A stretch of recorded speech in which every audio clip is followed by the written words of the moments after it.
What it is, y'all, it's your old boy Pilk, and of course, Anniversary and a Half has dropped. Go update your app, get on this. There is everything to do today.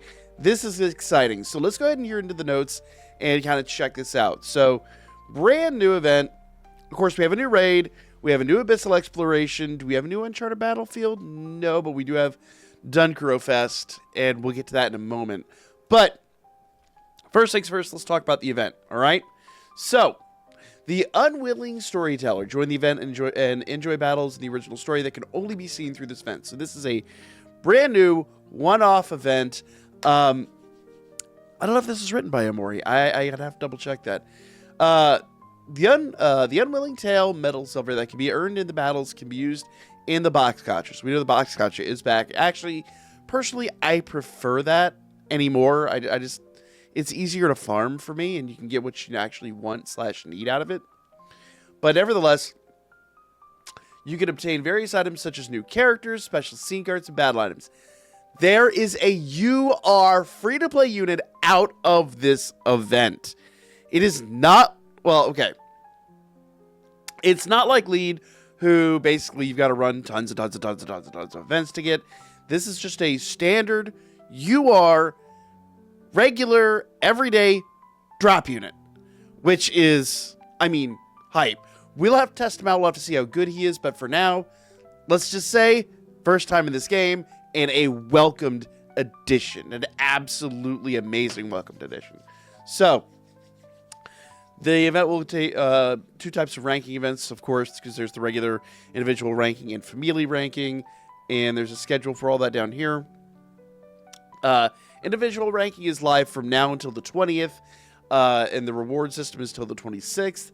Later on the 26th till the 2nd of March, then we will have the Familia ranking event. So jump in, get those ranks. There should be really good rewards for that. The box gacha includes apparently a whole bunch of stuff. I mean, honestly, the usual things, but, you know, these are always completely worth farming. So more than likely what they're going to do is they're going to give you points for running the other story events and things like that, just like last time. You get the tickets, run the boss battles, go get your gacha points, and then farm the event. And per usual, I'm sure, we'll go check it out in a minute, but I'm sure that there's the unlimited farm there at the end, which I think last time, well, we got to box like 14 or 15 or something like that. It's so worth doing. It's so worth doing.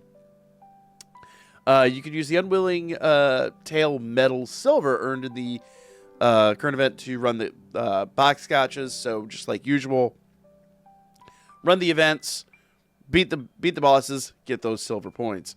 After the 6th cycle, the lineup will not change, but but obtaining features and rewards can reset. Like I said, just like last time. This box gacha includes a luxurious section featuring new assist character, the one who pierces Bell. Okay, so he's an assist. He's not an adventurer. That's kind of annoying. I thought he was an adventurer. Okay. But I mean, it is what it is. Still free-to-play character. Whatever. The one who pierces Bell is once each of the 4 box gacha pulls, and twice in the 5th box and the 5th draw. To acquire and strengthen this new character, be sure to make the most of the box gacha. So you really have to do it this time. So the one who pierces Bell, the Until We Meet Again Hermes, and the Unwilling Tail Exilia. So interesting. There we are. All new unit. Okay, so additionally by Awakening, you can raise his basic stats. So the following are enhanced. So at Awaken level 1, raises all basic stats, raises the effective fire damage, increases power, and yeah. Raises the effective strength, it raises all basic stats at skill 2.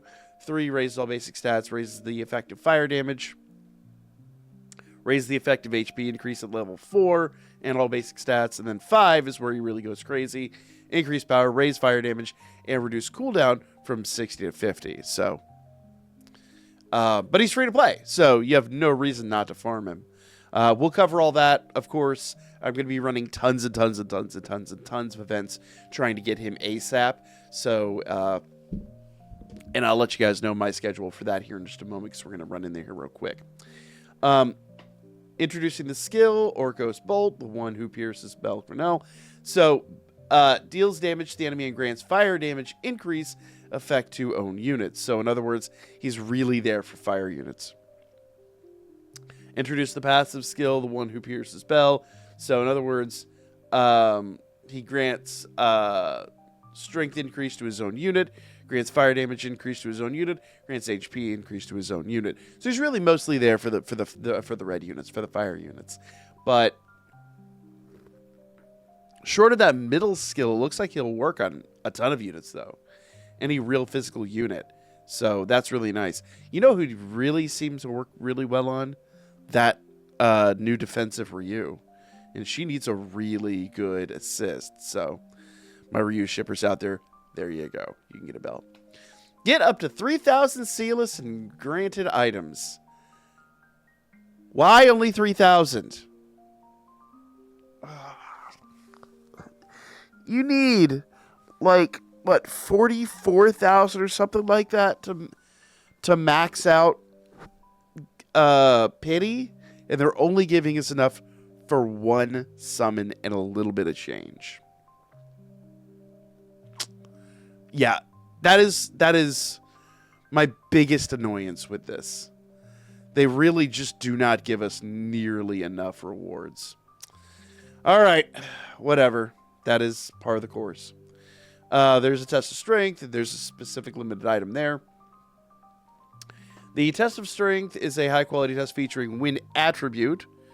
For formidable enemies, plus by clearing the quest, the unwilling storyteller test of strength, you can obtain the title, The Promised Only. So, in other words, there's a specific title that comes from beating test of strength. Fair warning, test of strength is probably going to be slated for the new Festa units, and we'll cover that here in just a moment. Buff effects on 5 basic stats will be granted by including eligible characters in your team. So, bonuses are applied.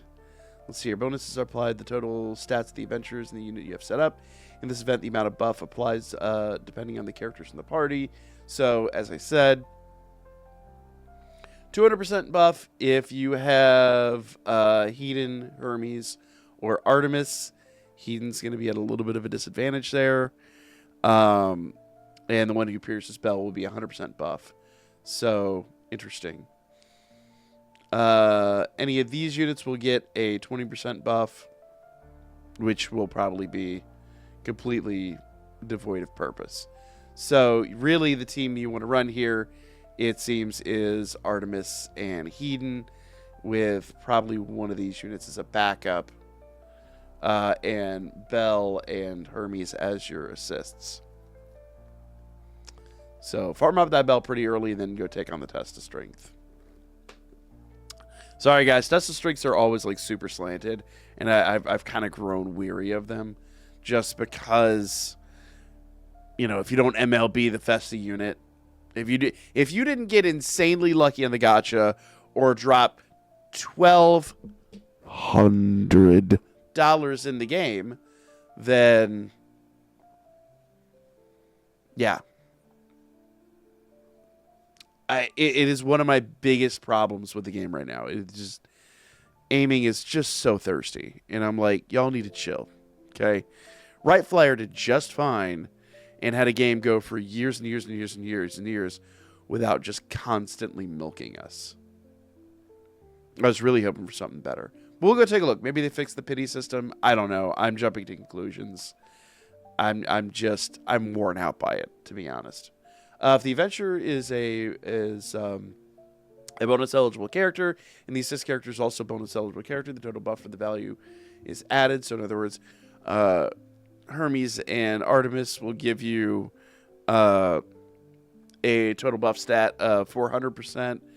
If you drop Hedon on top of that with a new Bell, your total buff stat is going to be, what, 700%? So, very nice. If the adventurer is a bonus eligible character, i.e. Hedon, and the assist is not a bonus eligible character, the adventurer's buff effect... Oh. Okay. I did misread that. Okay. Sorry, it is 3 a.m. I was legitimately... Okay, calm down. So, what they're saying here is common sense. I'm sorry. It is 3 a.m. My eyesight is not what it should be. If the adventure is not a bonus eligible character, and the assist is a bonus eligible character, the assist buff. Okay. So, I'm sorry. I misread that for a moment. Oh, I was mad, y'all. I was mad. Okay. So, what the fine print is not what I thought it was there for a moment. The fine print is literally common sense. Whew. Your old boy was about to just lose his mind. Oh my goodness. All right. Let's move on. So list of bonus eligible scene cards. So Orion's Worth provides a 40% at boost at max. Until We Meet Again provides 20% at max. Open Wide provides 20% at max. So all these, basically all the Artemis scene cards provide an effect. So it really pays to max those if you have them or if you have gems. So that's that. Whoo! Please check the table of contents at each section. Instruction how to play various events. You can join the event by clearing blah, blah, blah, blah, blah. All right. So you have to clear Monstrophilia episode 4 for those of my new players. Let's take a look over here real fast, and then we'll talk about the gacha. All right. So let's have a quick look at the event here. So obviously we have individual point ranking, which is live. You get 100 Sealers for that. At this point, all the Sealers is about 10% of what it realistically should be, but that's fine. That's just the game. Boss battles. So the first battle here, normal, that is going to give you 100 Sealers. This is going to give you another 100 Sealers. This is going to give you another 100 Sealers, and this is going to give you another 100 Sealers. Once again, each one of these are about 10% of what they realistically should be. Test of Strength. And that's where all the confusion was a moment ago. There are 2 of the rainbow... rainbow scene card gems up there. Totally worth doing. But if you don't pull the new units, you might have a bit of a hard time. All right. Test of Strength Trial setup gives you 30, but that's just basically to give you most likely all the units maxed out to just have and to hold and to enjoy and to test. So that'll be what it'll be. That's usually what those are. Box gacha. So none of this should be new, but here we go. So in the lineup here, let's go ahead and take a look here. So round 1, you get the Until We Meet Again card, you get the Unwilling Tail, and you get Bell. Okay? Round 2, you don't get the Unwilling Tail, but you do get 5 regular gacha tickets. Same with round 3. Round 4, you get Fragment of Wisdom instead, which is really nice. Round 5, you get 2 bells, an Until We Meet Again, and a Memory Rainbow card. And then round 6, you just can unlimitedly farm All-Encompassing Fauna and Unwilling Tail. And, of course, down here, all the big frags, which are really nice because I need those. I will be farming the heck out of this. So, for this first one, there's 60 boxes up for grabs. And to do a draw, one draw is 50 silver coins. So, we're going to do some quick maths here. So, blah, blah, blah, blah, blah. All right, so round 1, you need 60. Round 2, you need 110. Round 3, you need 136. Round 4, you need 166. And round 5, you need 186, which comes out to like 658 total box draws. And when you come out here and you multiply that, because one draw is 50, to max all this out, you only need a sum total of 32,900 points or 32,900 coins, which sounds like a lot. But with a full farm, you could probably amass that in literally a matter of, I don't know, days. So my farming technique. Before I get to the farming technique, for the story quest, you need 25,000 tickets anyway in order to go all the way in for the story. We will do story reactions. There are 30 Sealess per, so, a decent amount of Sealess in there. Not enough to get you to pity, but that's just how life's. That be that. So, the way I'm going to farm this personally, go in here to... growth quests? No joke. Interesting. So we have new growth quests, and it looks like for the first clear, we're going to get 300 Sealess. That's an extra 300 Sealess. It's interesting. So it looks like new daily events. So let's see here real quick. I was not actually prepared for that. Entry conditions.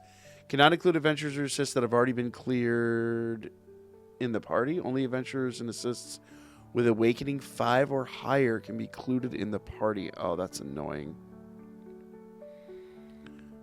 The party must include one unit. So you have to solo this, apparently.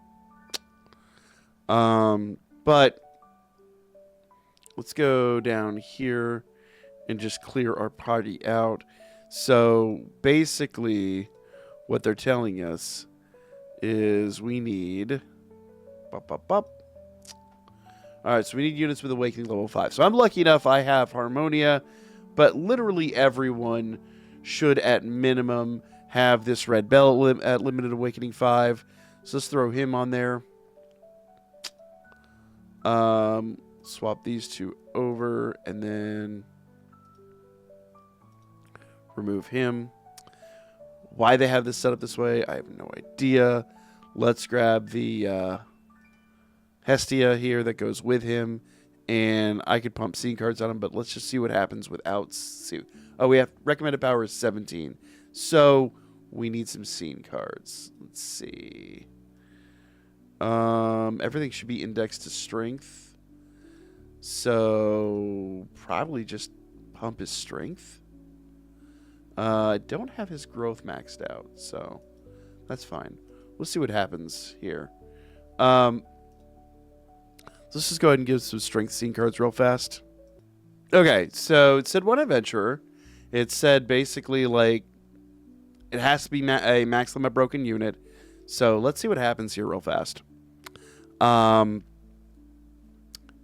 we're going to kind of cover these in their own right. But I'm just going to go ahead and let him run this real quick and see if he can beat it. And then we'll kind of come back here at the end and assess this whole situation. Okay, so at least auto-running this bell did not do his thing. I see kind of the strategy here, and we'll come back and we'll talk about those in their own right. It be what it be. So those are all new, though. We'll cover those. I think I have a strategy for them. And part of it, too, is Bell's level 70. So I think we probably need a level 80. And I really don't feel like giving that to Bell. So we'll talk about that here and strategize on that here shortly. But that was literally my first attempt at it. So anyway, each one of these should give you some coinage. So run these pretty much every day. I don't know if there's a daily restriction on it. I would imagine probably so. With these, you run 3 of these a day. Each one of those gives you tickets. Run 1 of these a day. Each one of those gives you. In fact, we can just skip these right now. Bam. So there's some tickets already. Then what I'm going to do is I'm going to come over here to the actual story quests. And then in the very hard, you could just, if you've completed these, you can just skip them every day. Super easy, super straightforward. And each one of these is going to give you 30 total tickets. So just hit all those. And then for the first couple of days for me, I'm going to do all 3 of the hard missions on each level. So a hard mission. Let's go ahead and run all 3. So yeah, whatever. So a hard mission will then give us 90 points. So you're talking a sum total of, so we got 30 points. So really 120 points per. And there's what? Go back out here. 6, 9 of these bad boys. So, yeah, there's like 1,000 plus tickets right there. And then you've got 9 of these, and 3 of these, and 1 of those, and 3 of those, and which I actually still need 100% a couple of these, apparently, which I thought I did, but whatever. And 2 of those. So if you do the hard and very hard of all of these, you probably will have your box gacha day 1. That's kind of my personal goal. So we will kind of work on that. And then once we have the box gacha maxed out, then you'll be able to go in there. Remember, you only need 32,000 points or 32,000 coins, and that really will not take long to amass. Usually, when I go into the box gacha, I do it with my first 150,000 coins. So I don't think 30,000 is going to be a very scary number. Now, I know a lot of you want to talk about the gacha. Let's go ahead and talk about it, and I will discuss my disappointment. We do have 10 free draws. This is for the broadcast units, apparently. So, yeah. Let's check the draw rate on this real quick. So, Sword Princess Eyes, blah, blah, blah. Who has increased draw rates? No one. No one. Disappointment much. And none of the... Yeah, I'm looking here, and I don't see any of the Festa units in here. So, imagine my disappointment. Let's try that again. Let's see. So, draw rate. Yeah, 10 draws 1 through 9. And then 10th draw. I don't see a difference. No, there's no difference. Yeah. So it is what it is, but it's free tickets for a draw, so we'll see how that plays out. Looks like that's running until the end of the year. Well, okay, then. So you got plenty of time to do that. Probably amass a bunch of tickets, and we'll do that in a little bit. The main danchro fest. This is the actual fest for this. Oh, man. So Festa units are kind of the new norm, right? Festa units have become the new UR. That's just how this is going to work, right? We really thought this new Festa mechanic was something that would drop a couple times a year, and it would be, you know, your new legendary level of character. But no, it's just the new UR. And it's a new UR that requires twice as many of the rainbow gems to max out, but usually they're pretty worthwhile. Let's go ahead and look at the character details on Artemis. That is Hermes. Thank you for that last second change. All right. Artemis at full MLB. Power is 1200. HP is 11,351. Strength 857. Int is 974, so she is a matching unit. Vitality is 482. Dex is 327. Let's take a look in here. Actually, she's... Okay, yeah, she is magic. But does show that she's got a physical attack? Whatever. Attack multiplier of 124.8% for hit front-facing AoE attack. When HP is below 65%, increases damage by 150%. So she got that desperation move is what's going on there. Attack multiplier of 200% for her skill 1. Cooldown is 200. Run hit front facing AoE attack. Grants 200. Or I'm sorry, grants 200. Grants, I misread that. It's 3 a.m., guys. Grants 20% increased movement speed to enemy for 15 seconds. That's very nice. We'll talk about that coming up. When HP is below 65%, increases damage by 250%. Additional activation, attack multiplier of 300%. 3 hit front-facing AoE attacks. Grants 250% critical rate increase to own unit for 8 seconds. That's very nice, too. When HP is below 65%, increases damage by 200%. So Artemis gets that desperation move all over the place. Attack multiplier of 375, cooldown 800. 2 hit front-facing AoE attacks. Grants percent recovery of 20% max HP to your unit. Grants 30% critical rate increase over 15 seconds when the HP is below 65%. Increases damage by 300%. Oh, Noise. And attack multiplier of 1200% for her special. Cooldown 3000. That's a long cooldown, but not uncommon. One hit, front-facing AoE attack, applies 90% max HP as damage. 91% shield for 30 seconds. 1000% endurance increase for 10 seconds. Holy crap. 100% technique damage increase for 20 seconds. 78% normal attack damage. And 39% fire damage increase to your unit. Whoa. Now, here's the question. At Limit Break 1, nothing changes, and you don't get the Desperation move. She gets her Desperation move at Limit Break 4. So for her base attack to get that Desperation move... Oh, actually, no, she does have it there. Hold on. Let's go back. She does have it, but it's when HP is below 50% instead of 65%. Okay, you know what?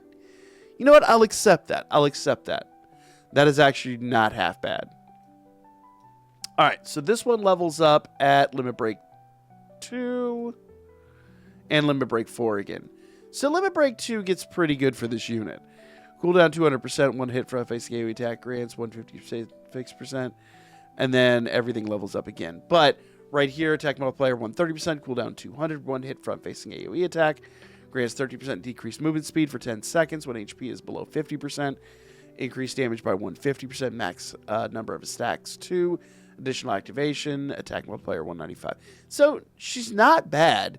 She just gets way better at Limit Break 2 and Limit Break 4. So it looks like each Limit Break she gets a little something something. So Limit Break 2 she gets that. Limit Break 3, I thought I saw something change there.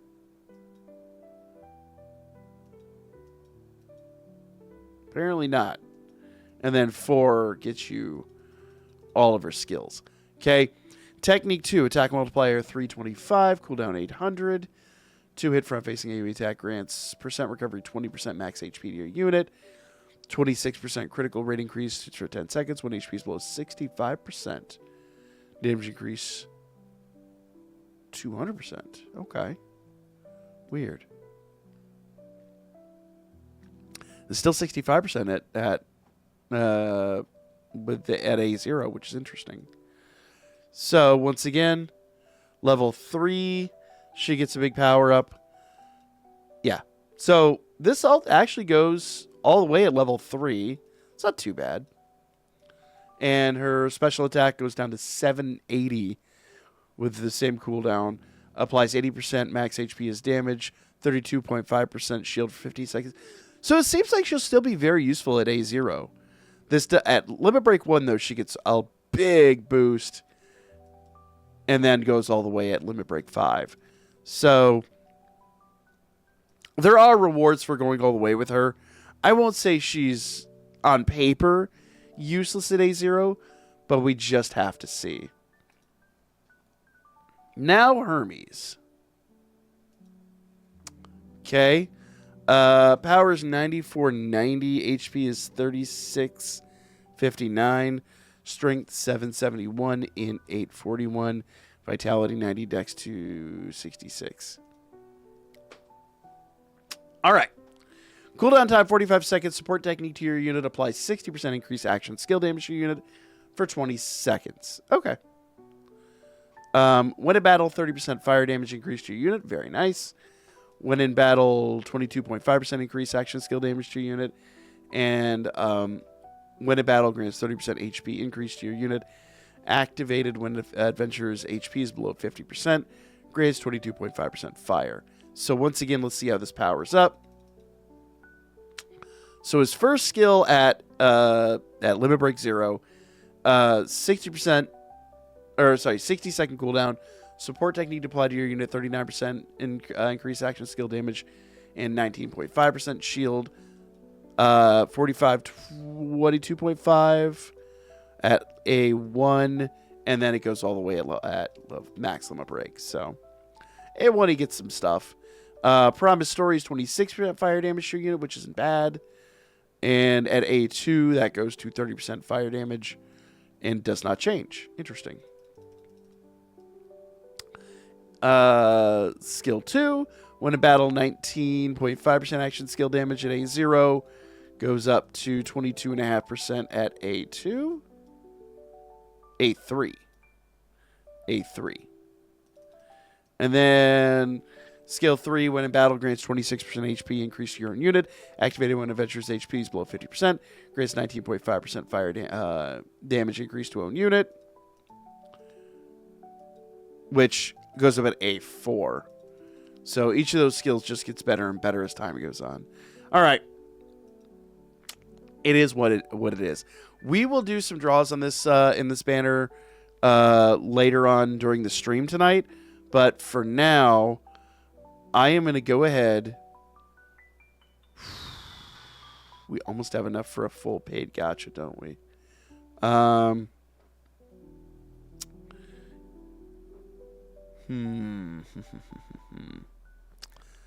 Basically need a 325 for a full paid.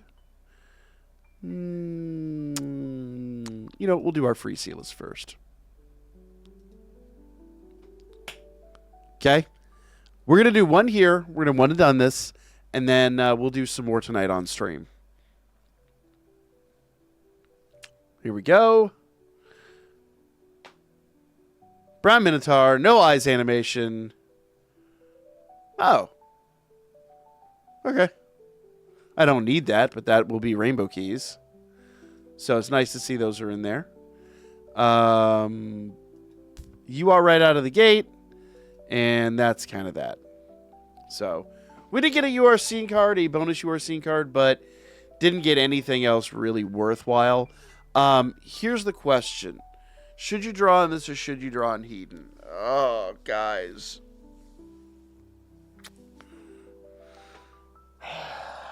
I gotta see how A0 Artemis actually functions and works before we kind of make that conclusion. But for now, just chill. We'll cross that bridge when we come to it. Like, share, comment, all the good stuff. And I'll be back soon with more information. We'll cover the new daily stuff and all that good stuff soon.